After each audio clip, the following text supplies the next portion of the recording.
Hi all, welcome to our YouTube channel Manakonda నుంచి ముచ్చట్లు. ఈ సండే రోజు డే ఎలా జరిగింది అనేది ఒక చిన్న వీడియో చేశాను. మీరైతే ఫుల్గా వీడియో అంతా చూసి ఒక లైక్ అయితే కొట్టండి. ఇంకా సండే రోజు అయితే కొంచెం హడావిడిగానే జరిగిందనమాట. ఈరోజు ఉదయాన్నే బ్రేక్ఫాస్ట్లోకి కొంచెం హెవీగానే ఫుడ్ తయారు చేసేస్తున్నాను. ఇంకా చికెన్ కర్రీతో పాటుగా మినపవడలు, చికెన్కి అయితే చక్కగా పోపేసి వాటర్ వేసి పక్కన పెట్టాను అనమాట. అది ఉడికేలోపు వడలు వేసేసుకున్నాం అనుకోండి, పని అయిపోద్దని. అలానే మేము ఇల్లు దులపడం స్టార్ట్ చేసాం, సంక్రాంతి క్లీనింగ్ అని చెప్పి. అయితే ఇంట్లో కబోర్డ్స్ నార్మల్గా పైన బూజ అంతా అయితే దులిపించేసుకున్నాం, కానీ వార్డ్రాప్స్లోని బట్టలు అయితే కుప్పలుగా పడిపోయి ఉన్నాయి. ఎక్కడ పడితే అక్కడ చిందరవందరగా. అలానే వేస్ట్ బట్టలు బోల్డ్ ఉన్నాయి అనమాట. అవన్నీ తీయాలి, క్లీన్ చేయాలి, బోల్డ్ పని ఉందన్నమాట. ఇంకా సండే కదా, పిల్లలు హెల్ప్ చేస్తారు, ఇంట్లోనే ఉన్నారు కదని గబగబా ఒక్కొక్క పని చేసేసుకుంటున్నాం. దానితో ఇప్పుడు న్యూ ఇయర్ ఉంది కదా, న్యూ ఇయర్ సెలబ్రేషన్స్ అవుతున్నాయి అనమాట మేమున్న ఏరియాలో. అయితే పిల్లలకి కొంచెం డ్యాన్స్ పర్ఫార్మెన్స్ ఒకటి ఉంది, దానికి తీసుకొని వెళ్ళాలి. ఇన్ని పనులు ఉన్నాయన్నమాట. అందుకే ఉదయాన్నే వంట మొత్తం కంప్లీట్ చేస్తాను. నిన్న సాటర్డే కదా, అంటే ప్రతి సాటర్డే నేను ఇడ్లీ పిండి, దోశ పిండి తయారు చేసి పెట్టుకుంటాను అనమాట. దానికోసం పప్పు నానబెట్టేటప్పుడు కొంచెం ఎక్కువ పప్పు నానబెట్టుకున్నాను. అలానే ఊరి నుంచి మినపప్పు వచ్చిందనమాట, కొంచెం ఎక్కువ. సరే కొంచెం ఎక్కువ పెట్టాను ఈరోజు. అప్పుడప్పుడు వడలు ఇలా తయారు చేస్తుంటాను అనమాట. ఈరోజు మార్నింగ్ బ్రేక్ఫాస్ట్లోకి అయితే మినప వడలు, ఇంకా చికెన్ కర్రీ. చూడండి ఎంత క్రిస్పీగా బాగా వచ్చాయి కదా. అలానే పంటపప్పుతో చేసుకున్నాం అనుకోండి, టేస్ట్ డిఫరెంట్గా వస్తుంది, బాగుంటుంది అనిపిస్తుంది నాకు. అదే కొన్ని పప్పుతో చేస్తే ఏదో బంకల్లా సాగుతున్నట్టు అనిపిస్తుంది అనమాట. కానీ పంటపప్పుతో చేస్తే సాగుతున్నట్టు అనిపించదు, ఇలా రొట్టెలా అనిపిస్తుంది అనమాట. అంటే నా ఫీలింగ్ అలా అనిపిస్తుంది.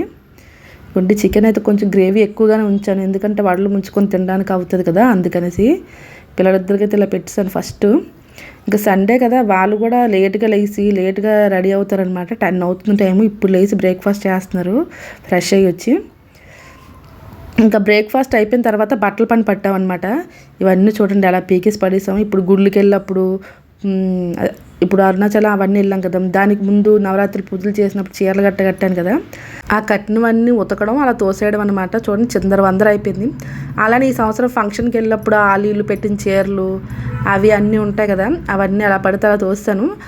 అయితే ప్రతి సంక్రాంతికి ఏం చేస్తారంటే, నాకు అవసరం లేని బట్టలన్నీ తీసి పడేసుకొని కొత్తగా తెచ్చుకుని పెట్టుకుంటాను అనమాట. అంతేగాని ఈ సంవత్సరం దాచేసి ముందు సంవత్సరం దాచేసి అలా ఎక్కువ వార్డ్రోబ్ నిండా చేసేసుకోను. అలానే నాకు బట్టల మీద ఎక్కువ ఇంట్రెస్ట్ ఉండదన్నమాట. కొనేయాలనేసి ఉన్నవి ఫస్ట్ వాడేసి అవి అయిపోయిన తర్వాత మళ్ళీ కొనుక్కుంటాను అనమాట. ఇగోండి ఈ నా చేతిలో ఉన్న 2 చీరలు కూడా వేరే వాళ్ళు ఇచ్చినవి అనమాట. గృహప్రవేశానికి ఒకటి, ఇంకా సత్యనారాయణ స్వామి పూజ చేసుకున్నప్పుడు ఒకటి ఇచ్చింది. ఇంకా నేనైతే వరలక్ష్మీదేవి పూజకు ఒకటి కొనుక్కున్నాను అనమాట.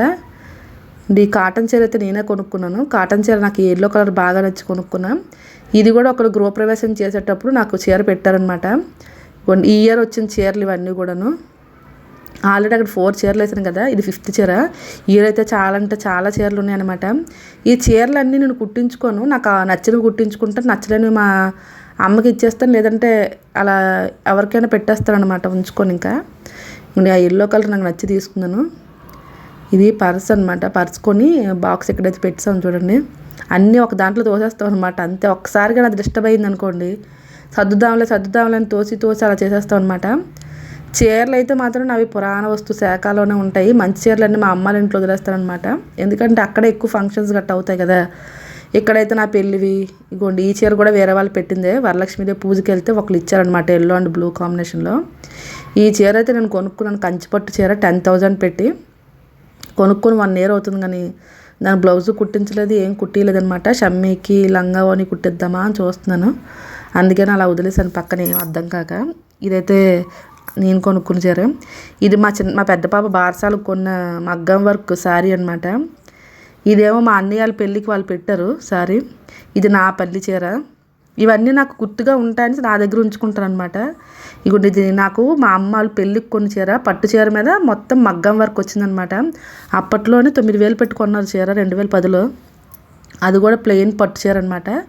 మా అమ్మ గృహప్రవేశానికి కొనిసి ఇచ్చారు. ఇది కూడా నా పెళ్లి చీరనే. ఇది నాకు ఒకసారి లహంగా కొనుక్కోవాలనిపించింది, అందుకు ఒకసారి కుట్టించుకున్నాను అనమాట మా అన్నయ్య పెళ్లి టైంలో. ఈ పాత జాకెట్లు, బ్లౌజులు అన్నీ టైట్ అయిపోయాయి అనమాట. ఇవన్నీ పనికి రావట్లేదు, కానీ పెళ్లి చీరలు ఉంచుకోవాలంటారు కదా. అలానే ఈ పట్టు చీర, ఆరెంజ్ కలర్ పట్టు చీర అంటే ఎప్పుడు వేసుకున్నా కూడా ఎవర్ గ్రీన్, అసలు ఎప్పుడు అందంగానే ఉంటుంది అసలు అది. ఇంకా నాకైతే చాలా ఇష్టం అప్పుడు కొన్న చీర. ఇది శమిత బారసాలకి మా ఆయన కొన్ని చీర అనమాట. అది గుర్తుగా ఉంచుకున్నాను, కట్టట్లేదు కానీ అంటే టైట్ అయిపోయి బ్లౌజులు చీరలు కూడా పాతవైపోయి. ఇది మా అమ్మ వాళ్ళ ఇంట్లో దిగినప్పుడు గృహప్రవేశం కొన్ని చీర. ఇలా నా చీరలన్నీ కూడా ఆలుకొని వీలుకొని ఉంటాయి. నేను కొనుక్కుని చాలా తక్కువ అనమాట. అంటే కట్టుకోను కదా, కట్టుకోకుండా కొనుక్కొని దాచుకోవడం ఎందుకనేసి. ఈ చీర కూడా పెళ్ళికి మా అమ్మ కొన్ని చీర అప్పట్లో 3000 అనమాట. ఈ చీర వేసుకుంటే అసలు ఎంత అందంగా ఉండేదో. ఇప్పుడు కొంచెం ట్రాన్స్పరెంట్ శారీస్ వేసుకోవాలంటే ఇష్టం ఉండట్లేదు అనమాట. పిల్లలకి ఏదైనా లాంగ్ ఫ్రాక్ లాగా ఏదైనా కుట్టిద్దామనేసి పక్కన పెట్టాను. చూడండి ఇలా ఉందనమాట. ఏదంటే స్కూల్లో చిన్న చిన్న ఫంక్షన్స్ అవుతాయి కదా, ఇంకా 10th క్లాస్ అయిపోయినది కాలేజ్కి వెళ్ళేటప్పుడు అప్పుడు వేసుకోవచ్చు. ఇదైతే మా ఆడబడుచాల కూతురు మెచ్యూర్ ఫంక్షన్కి కొన్ని చీర అనమాట. ఆ చీర కూడా నాకు బాగా నచ్చుతుంది. ఇది మా చెల్లెల పెళ్ళికి వాళ్ళు అత్తగారు పెట్టిన చీర అనమాట. ఇది మగ్గం వర్క్ బ్లౌజెస్. అప్పట్లోనే నేను మగ్గం వర్క్ శారీస్ చాలా తీసుకున్నాను. ఇదొకటి కదా, దీని మీద బ్లౌజ్ ఇదనమాట. అలానే మా అన్నయ్య మా పెద్దమ్మ వాళ్ళ కొడుకు పెళ్ళి అయినప్పుడు చూడండి ఎంత పెద్ద బరువు చీరలు అనమాట. అసలు వాడనే లేదు, ఒకసారి 2 సార్లు కట్టాను అంతే. ఇగోండి మా అన్నయ్య పెళ్ళిలో కట్టిన తర్వాత మరొకసారి కట్టానేమో అంతే. అప్పటి నుంచి ఇప్పుడు వచ్చి కట్టనే లేదు. అప్పుడు 5,000 6,000 పెట్టుకొనేసి అలా పడేసి ఉన్నాయి. అందుకే నాకు ఎక్కువ బట్టలు కొనుక్కోవడానికి ఇంట్రెస్ట్ ఉండదన్నమాట.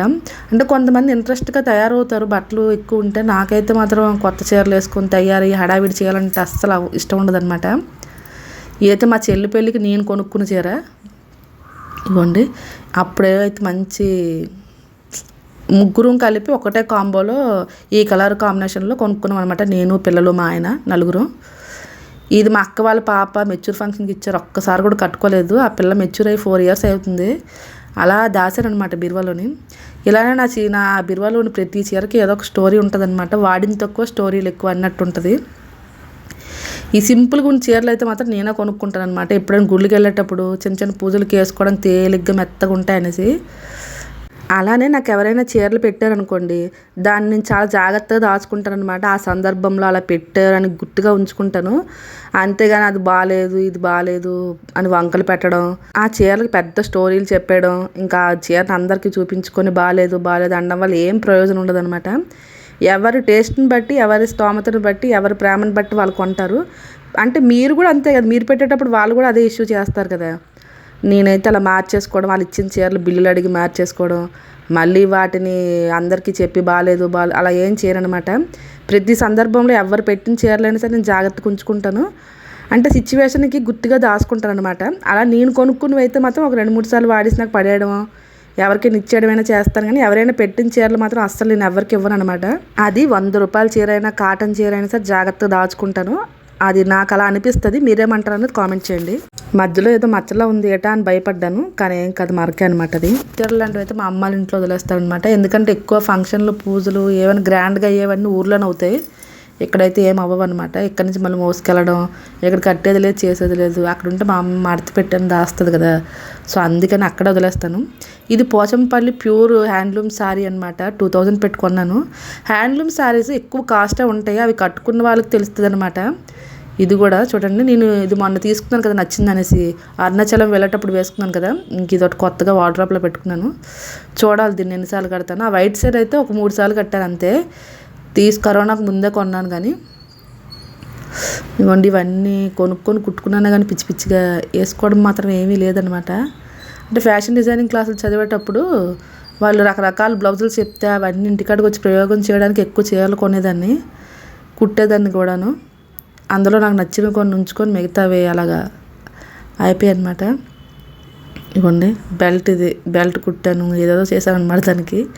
కానీ ఒక్కసారి వేసాను నా బర్త్డే రోజు, ఆ తర్వాత మరి వేసుకునే లేదు. ఇది కూడా ఒక కాటన్ శారీనే. ఈ చీర అయితే చాలా కంఫర్ట్గా ఉంటుంది, చాలా బాగుంటుంది. కానీ కొంచెం పొట్టయిందనమాట. ఇవన్నీ ఇలాగా ముందుకి కాలర్ పెట్టేసి వెనక్కి ఇలా బౌస్ పెట్టి కుట్టుకున్నాను, బాగుంటుంది. కానీ హైట్ తక్కువ ఉంది చీర. ఇదైతే మాత్రం 4-5 సార్లు కట్టాను. ఇదనమాట నా చీరల్స్ అంతా. ఏమని చెప్తాను చెప్పండి. ఇంకా సంక్రాంతి పండగకి ఒక్కసారి మాత్రం సర్దేసి అవసరమైన ముందు ఉంచుకొని అనవసరమైనవన్నీ పడేస్తారనమాట. అందుకే ఈ క్లీనింగ్ అంతా. ఇది లెనిన్ శారీ, అది 800 పెట్టి తీసుకున్నాను అనమాట అప్పుడు. ఇదైతే మామూలుగా తేలిగ్గా ఉందని తీసుకున్నాను. చీరలు ఎక్కువ కట్టను నేను. చీరలు బట్టలు తయారవడం తిరగడం అలాంటివన్నీ చాలా తక్కువ అనమాట. అందుకనే నా వీడియోస్లో కూడా మీకు ఎంటర్టైన్మెంట్ అయ్యేవి ఏమి ఉండవు. వండుకోవడం, పిల్లలు, ఇల్లు క్లీనింగ్ ఇవే ఉంటాయి కదా. అందుకనేసే మన వీడియోలో ఎక్కడ వేసిన గొంగలు అక్కడే ఉందన్నట్టున్నాయి. అలానే చెప్పాను కదా మా మునే ఇంటి దగ్గర ఇలా న్యూ ఇయర్ సెలబ్రేషన్స్ అవుతున్నాయని. అక్కడికి ఈరోజు సండే కదా, మా పిల్లలకి డ్యాన్స్ ప్రాక్టీస్ చేయడానికి తీసుకొని రమ్మన్నారనమాట.